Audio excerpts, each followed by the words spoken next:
Have you ever heard of NFTs, Non-Fungible Tokens, but you're not sure what they are? Well, today in this video, I'll be explaining everything about them. So NFTs are a type of digital asset that cannot be replicated or reproduced. They're often used to represent ownership of things like artwork, collectibles, or even virtual real estate. Unlike other cryptocurrencies, such as Bitcoin, they're interchangeable and can easily be traded for other cryptocurrencies. NFTs are one of a kind, meaning that they have a value based on their uniqueness. Now, once you create an NFT, this is a digital token, you cannot create it again or you cannot destroy it. Now, because of its unique ability, that's what gives it its value. One of the main features of NFTs is that they're built on blockchain technology that allows for secure and transparent ownership and trading of assets. So this means that NFTs can easily be authenticated, easily be verified. Their ownership can be easily tracked and recorded on the blockchain. This makes them a popular choice for artists, for collectors, and for other users who want to own and trade unique digital items. So in recent years, NFTs have exploded in popularity. A lot of online creators, social media influencers, are creating their own NFTs of their artwork and their other digital assets. So this has led to development in a vibrant NFT marketplace.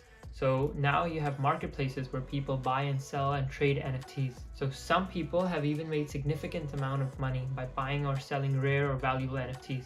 So overall, the rise of NFTs have added a new dimension to the world of digital ownership and trading. So basically, NFTs, a single digital unique asset, a digital asset that you cannot create again. So it's unique, you only create it once, and that's what it gives it its value, because it's unique. So one famous example of a social media influencer using NFTs to sell their artwork is Logan Paul. Now, Logan Paul is one of the biggest YouTubers known worldwide.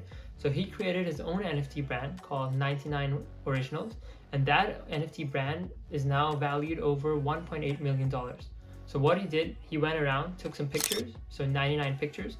Each picture has a unique value because it was only created or was only meant for that specific instance. So for example, one of his pictures, if you can buy that, you can come on his podcast, for example. So this is an example of how you can use NFTs, a digital asset, to convert into value in the real world. So in summary, NFTs or non-fungible tokens are a type of digital asset that cannot be created or replicated. They're built on something called the blockchain technology, which allows you to securely buy and trade and be transparent with the ownership of these assets, these NFTs. So this was a short video. Hopefully you guys have liked it. Let me know in the comments below what type of video you'd like me to make in the future. Like and subscribe, and I hope you guys now know what NFTs are, and I'll see you guys in the next video.